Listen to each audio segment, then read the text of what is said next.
Gloria a Dios, mis hermanos queridos, por esa experiencia de adoración, glorificando al que vive para siempre y honrando a nuestras madres.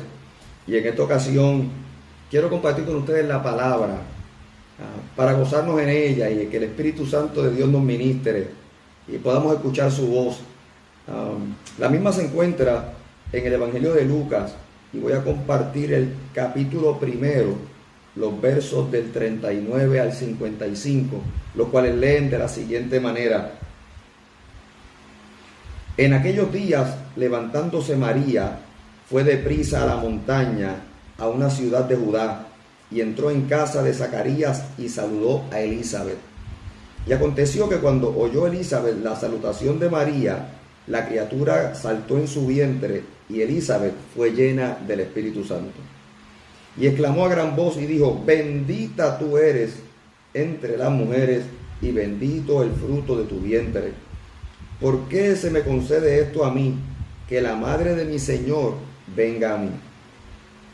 Porque tan pronto como llegó la voz de tu salutación a mis oídos, la criatura saltó de alegría en mi vientre.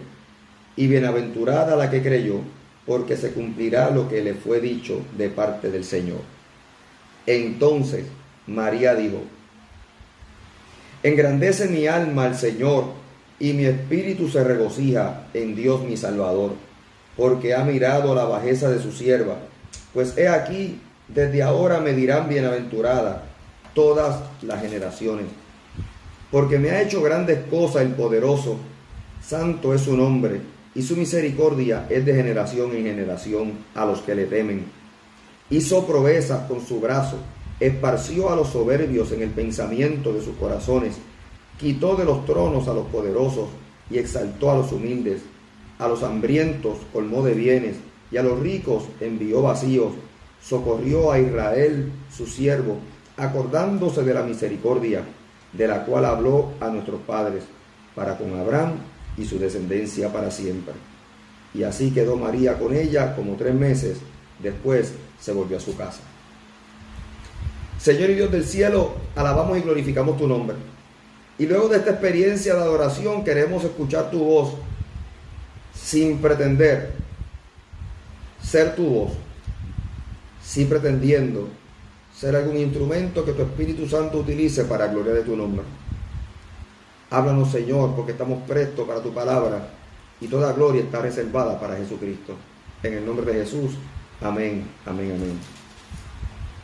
Mis hermanos y hermanas, comparto esta palabra con ustedes porque, entre otras cosas, queremos utilizar la motivación, el motivo, mejor dicho, del Día de las Madres para tener alguna predicación alusiva a la misma. Y hemos escogido este pasaje que habla precisamente de la maternidad de María, la Madre del Señor. Este texto se ubica en el siguiente contexto. Miren, María, una joven virgen, una muchachita, una jovencita, queda embarazada. El ángel de Dios la visita y le da instrucciones a ella y a su novio José, que estaban ya comprometidos para ser desposados. Y entre las muchas cosas que el ángel le dice, el ángel le explica a María que Dios la ha seleccionado con un propósito. Así que el embarazo de María tiene propósitos en el reino de los cielos. Y cuando María recibe la noticia y se disipan sus temores, María sale a visitar una prima de ella, que es Elizabeth, la que está en la narrativa, porque Elizabeth, coincidentalmente, no siendo una joven, sino ya una mujer adulta, y su esposo, Zacarías, adulto también, que no habían podido tener hijos, ahora salió embarazada, y también el niño que tiene en su vientre tiene propósito en el reino de los cielos, quien no es otra persona que Juan el Bautista. Y María va a casa de Elizabeth y allí se encuentran. Y lo primero que queremos decir en esta mañana es que allí se encuentran dos mujeres embarazadas que reconocen que los embarazos de cada cual tienen propósito para Dios. Son unas mujeres que se están gozando la experiencia de que van a ser madres, van a experimentar la maternidad por primera vez. Quizás han escuchado de otras madres quizás han escuchado lo que se siente, quizás han participado, cómo han visto el embarazo, el desarrollo del embarazo de otras mujeres judías, pero ahora son ellas y la cosa es distinta. Ver a una mujer quedar embarazada y ver el desarrollo de una mujer es una cosa.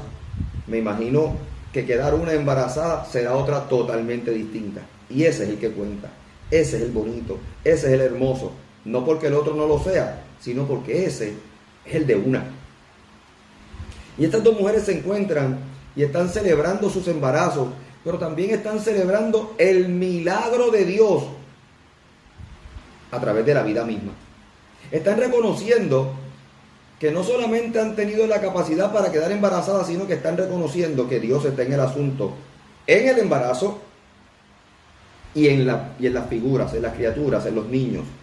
Dios ha tenido un propósito dual en una que es Elizabeth, que no podía tener hijos, y en una jovencita que queda embarazada sin haber conocido varón, sin haber tenido intimidad sexual con su novio, ni con ningún otro. Así que las dos están viendo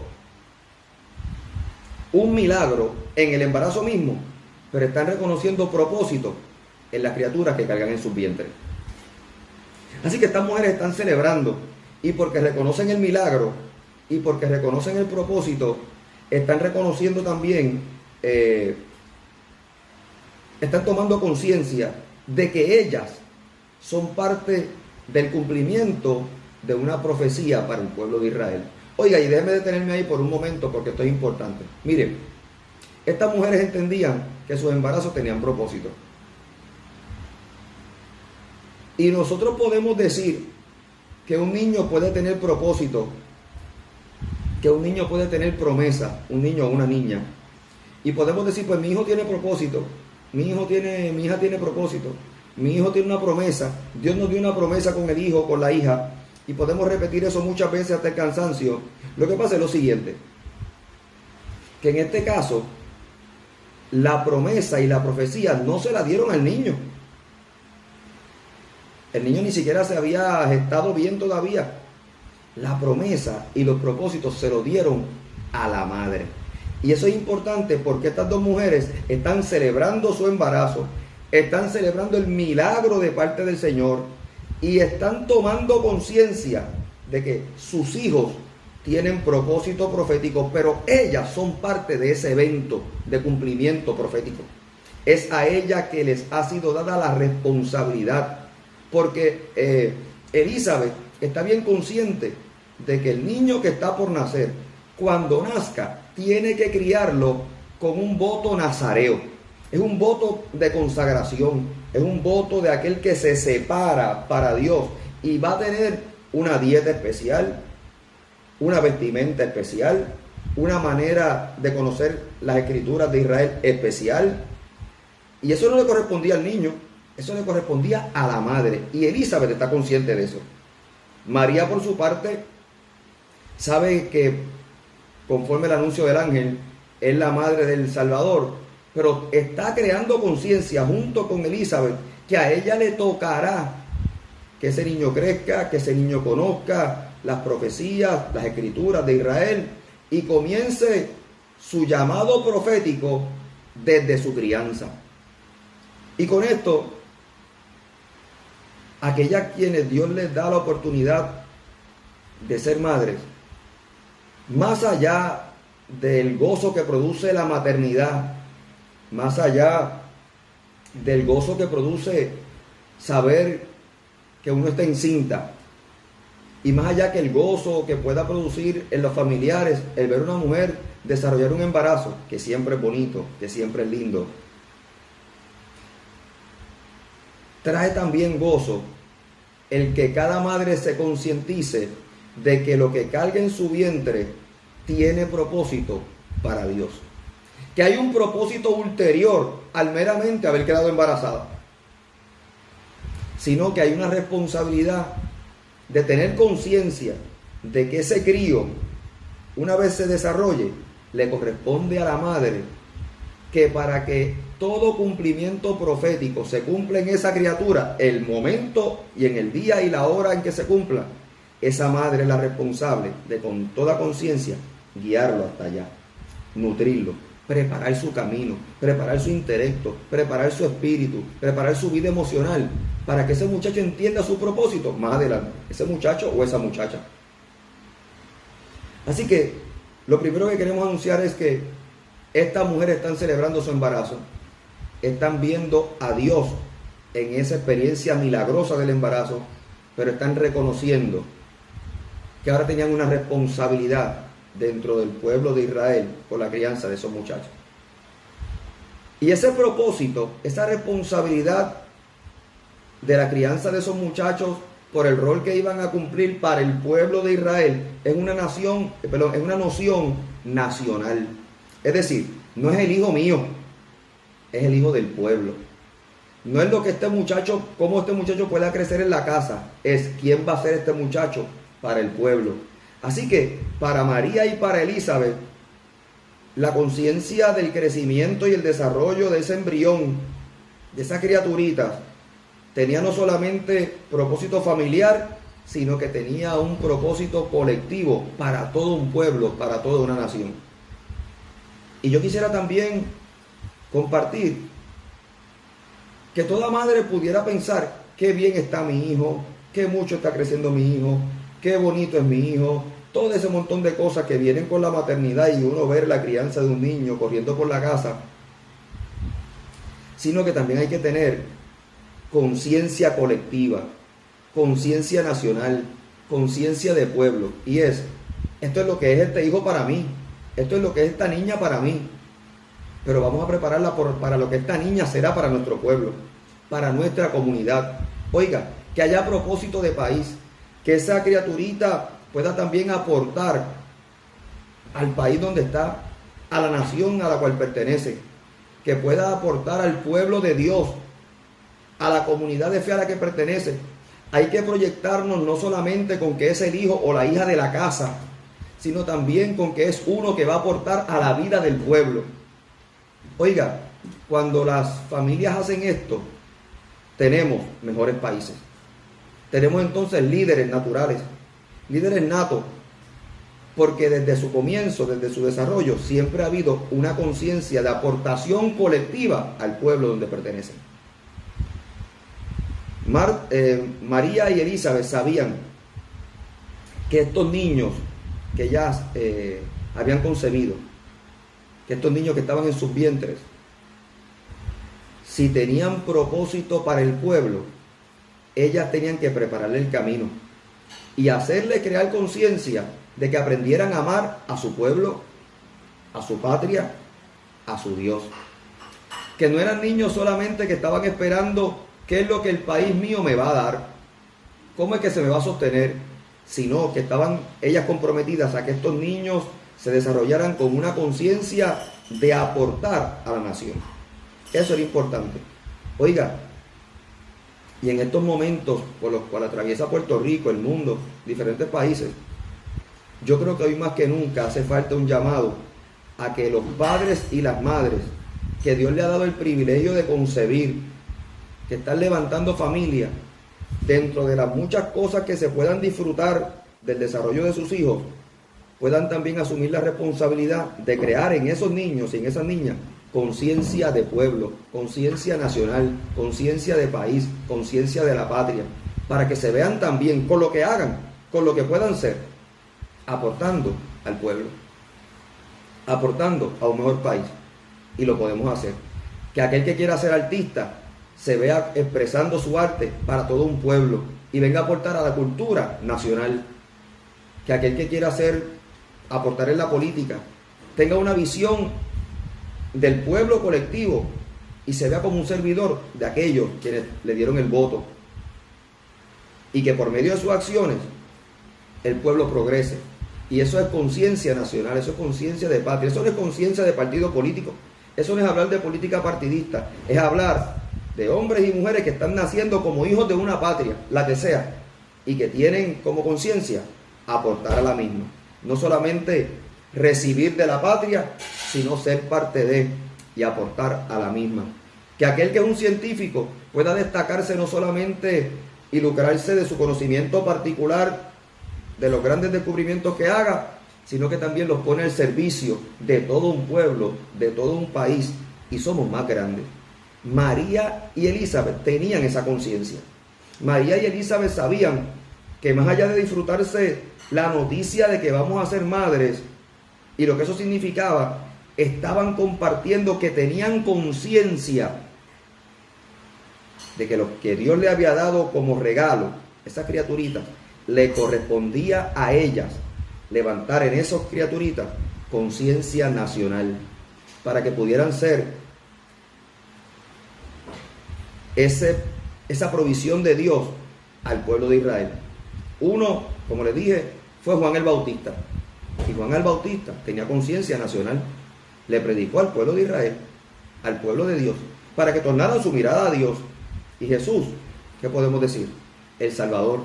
Tenía no solamente conciencia nacional, siendo parte del pueblo de Israel, sino conciencia humanitaria, con toda la humanidad suspirando y dispuesto a ir a la cruz por ellos también. Así que había una conciencia más grande de solamente ser los hijos de la casa. Iban a ser los instrumentos de todo un pueblo. ¿Quién logró eso? Elizabeth, María, en su encuentro celebrando y tomando conciencia de su responsabilidad como madre. Por otro lado, el texto nos enseña que cuando estas mujeres se encuentran, hay alegría entre ellas. Y hay alegría entre los que están en el vientre. Y en ese diálogo, María canta. Y parte de lo que leímos es un cántico que se encuentra en la escritura. Engrandece mi alma al Señor. El Magnificat, como se ha conocido. Es un himno de alabanza. Y María está celebrando su maternidad. María está en risa y en llanto, juntamente con Elizabeth. Pero fíjese que estas dos mujeres, miren lo que están celebrando. Elizabeth le dice a María: qué privilegio me concede el Señor de que la madre de mi Señor venga a visitarme a mí. Es decir, estas dos mujeres conocen sus roles. Estas dos mujeres no solamente se disfrutan su embarazo, sino que también una está reconociendo el valor del embarazo de la otra, que está celebrando la maternidad de la otra. No solamente la suya propia, está celebrando y afirmando a la otra en su maternidad, y ve en el vientre de la otra uno al que ella le habrá de servir. Oye, eso es hermoso. Yo poder celebrar el embarazo de la otra, porque la generación de estos dos vientres será la que en su momento guiará el país. Y uno servirá al otro, uno será servidor del otro, así mutuamente. El embarazo de la otra no es mi competencia, es el compartir de crear un pueblo, una nueva generación consciente de Dios y de la responsabilidad patriótica. Que esos dos habrían de nacer sabiendo que tienen que servirse uno al otro, que no son la competencia económica del otro, que no son la competencia social del otro, sino que son los que les toca como generación aportar a un país, complementándose, siendo el uno con el otro. Eso lo reconoce María y Elizabeth desde su embarazo. Con esa conciencia crearían a sus hijos. Y lo vemos porque posteriormente, cuando al fin, ya grandes, Jesús y Juan el Bautista se encuentran, Jesús le pide ser bautizado, es decir, Juan llevaba tiempo predicando y bautizando para arrepentimiento de pecados, y Jesús va a buscar sus servicios. Le dice: es necesario que tú me bautices. Y Juan, reconociendo el señorío de aquel que estaba delante de él, le dice: no, esto que yo hago es para otros, tú no lo necesitas. Al contrario, yo no soy digno ni siquiera de atar las sandalias que te sirven de calzado. Y Jesús le dice: no, es necesario que tú lo hagas, y es necesario que yo me someta también. Así que estos dos hombres no se ven como la competencia del uno y del otro, se ven como el complemento para bendecir a toda una nación. Y qué bueno, porque tanto Jesús como Juan son la generación que vinieron a bendecir a su pueblo. Pero eso que están haciendo esos muchachos ya grandes lo habían primero experimentado sus madres, María y Elizabeth, desde aquel encuentro. El embarazo no es la competencia entre mujeres, es el complemento de que están a una. Va a parir una generación que habrán de servir a otros, de servirnos mutuamente. María y Elizabeth tenían esa conciencia. Sus hijos la repitieron después. María canta. Y cuando María canta, dice algunas cosas en medio de ese cántico. No fue que solamente comenzó a cantar y a tirar versos al aire, lo cual de por sí es una manifestación de gozo y alegría, sino que dentro de las cosas que canta, mira algunas de las cosas que dice. Mi espíritu se regocija en Dios, mi Salvador. Es decir, le da la gloria a Dios. El motivo de su alegría es Dios, que se ha acordado de ella. Dice, ha mirado la bajeza de su sierva. Es decir, se reconoce como sierva. Nosotros, pueblo, tenemos que recordar cada vez más que somos siervos. Porque si no,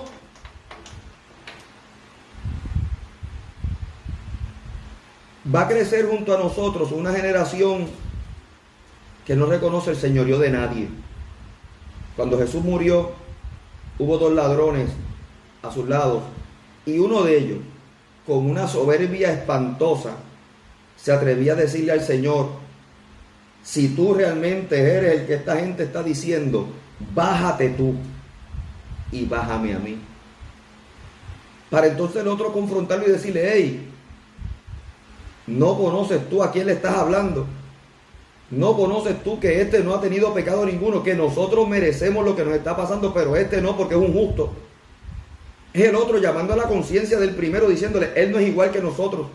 Tú no tienes derecho a hacer ese reclamo. Este no está supuesto a estar aquí. Este es un inocente. Él no es como nosotros. Esa es la generación que creció sin deberse a nadie. Esa es la generación que crece creyendo que se merece las cosas.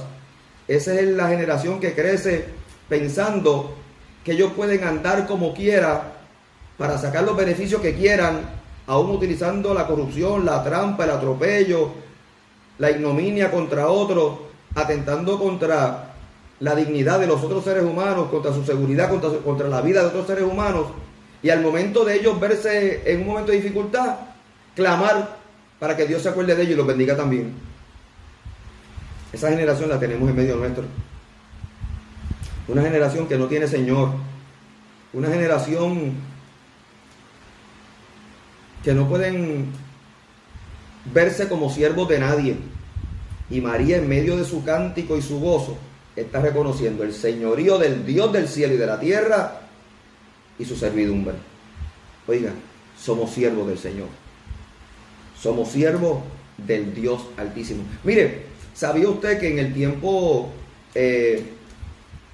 romano en el cual se desarrolla esta historia, estaba el concepto de la esclavitud, de ser siervos? Habían siervos.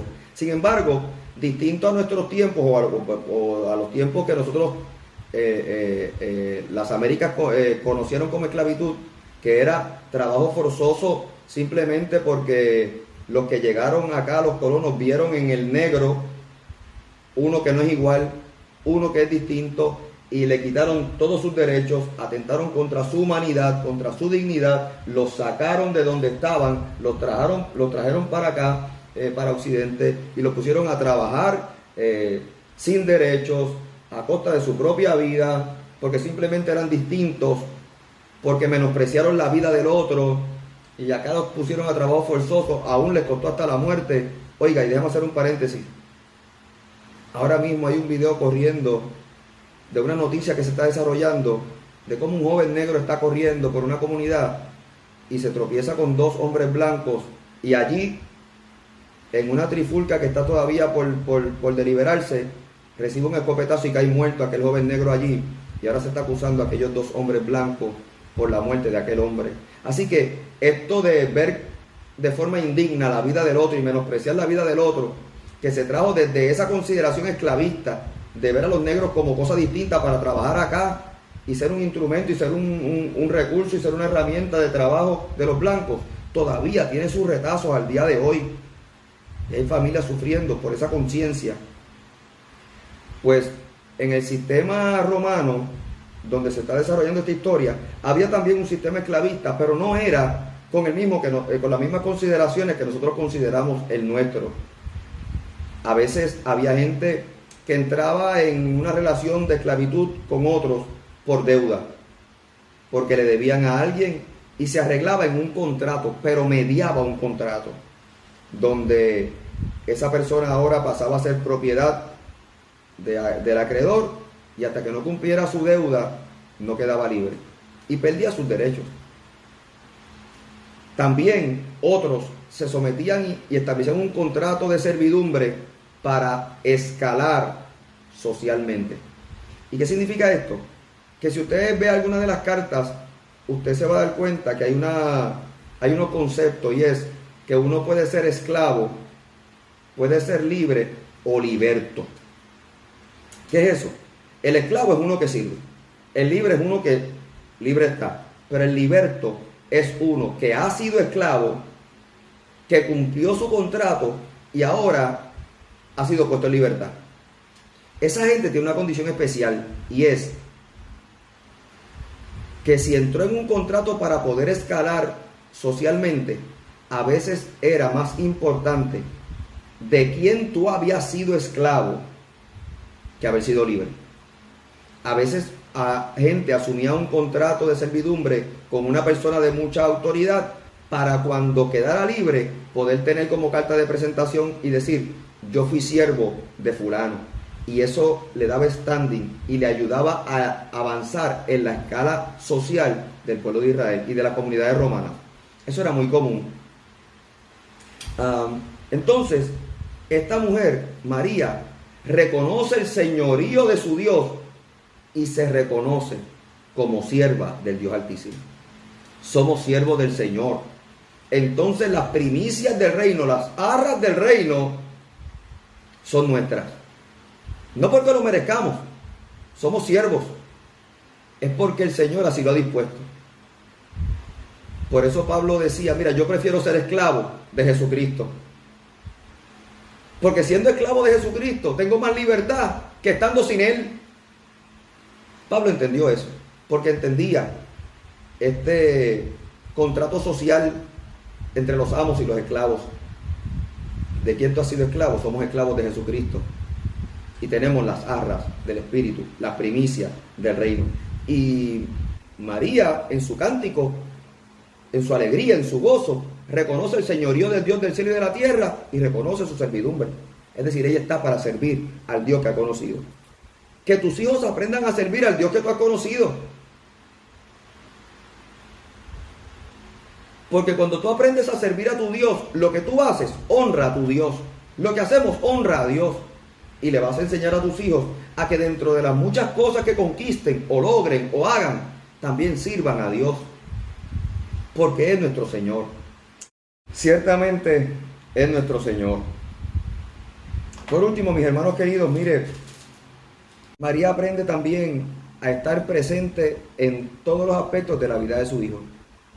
Cuando usted examina un poco más adelante el capítulo 2, narra de una experiencia donde Jesús se le pierde a los padres por 3 días, y cuando los padres regresan a buscarlo a la ciudad de Jerusalén, estaba en el templo y allí estaba compartiendo la palabra con aquellos quienes sabían de la palabra. Y culmina el texto diciendo que y descendió con ellos y volvió a Nazaret y estaba sujeto a ellos, y su madre guardaba todas estas cosas en su corazón, y Jesús crecía en sabiduría y en estatura y en gracia para con Dios y los hombres.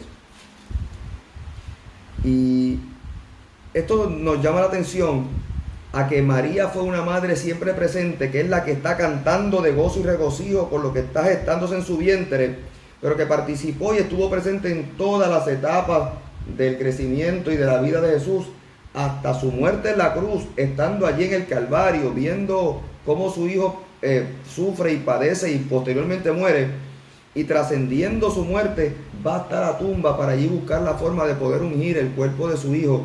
Así que es una madre siempre presente, y la vemos aquí a los 12 años buscándole, pero también le vemos cuando Jesús está ya en pleno ministerio, procurando de Jesús también estar con él. Y dice que María guardaba con celo el crecimiento de Jesús y se gozaba en cómo crecía en sabiduría, que no es otra cosa que esa experiencia de relacionarse con Dios, su vida espiritual, nutriéndose de ese temor reverencial a Dios, que es el principio de la sabiduría, y apunta al crecimiento espiritual de Jesús. María estaba consciente y estaba participando del crecimiento espiritual en la vida de su hijo. También estaba pendiente del crecimiento físico, decía que crecía en estatura, es decir, María sabía que el niño estaba saludable, que estaba creciendo bien, que se estaba alimentando y estaba pendiente a su crecimiento personal, a su desarrollo personal, pero también a cómo estaba en gracia con Dios y con los demás. Es decir, que la vida emocional de Jesús le diera un hijo saludable para poder relacionarse con los otros, emocionalmente saludable para poder mantener relaciones sanas con otros. Y María se encargó también de procurar y ver y fijarse del crecimiento emocional y relacional con otros de Jesús. Con esto culmino para decir lo siguiente: necesitamos una generación de madres que, lejos de gozarse de su embarazo y ver en un niño como un ser individual y solo de la casa, y gozarnos en los logros del niño de la casa y crear un ser individual sin contacto relacional con otros, o que entienda que los otros están a su servicio y se puede lucrar de los otros. Una generación de madres como Elizabeth y como María, que enseñen a sus hijos a ser seres con propósitos, con mentalidad de pueblo, de nación, de patria, de pueblo, que puedan aportar con sus logros al desarrollo de ese pueblo o sus comunidades, que vean el otro no su competencia, no a quien le puedo sacar provecho, sino que vean el otro con solidaridad, un ser que esa generación se acostumbre a aportar juntos con lo que hacemos cada cual al tiempo que les ha tocado compartir y vivir en el lugar donde estén. Eso lo logró María, con una maternidad siempre presente, desde el engendro hasta la muerte en la cruz en su hijo. Y yo oro porque tú seas una de esas madres. La conciencia de tus hijos la tendrán por lo que tú hayas sembrado en ellos. Señor y Salvador nuestro, alabamos y glorificamos tu nombre, te damos toda la gloria, toda la honra, porque tú eres Dios soberano. Yo te pido, Señor, por cada una de las madres que nos está viendo en esta hora, bendícelas con toda bendición. Dale sabiduría, dale entereza y templanza, para ellas poder ser, Señor, conciencia a la generación que está levantando. Necesitamos un mejor país, pero lo construirá una nueva generación con una mejor conciencia. El trabajo entonces radica en lo que haga una madre desde ahora. Madres que te amen, que amen a sus hijos, que críen hijos que te amen y que amen a su país y que amen al prójimo.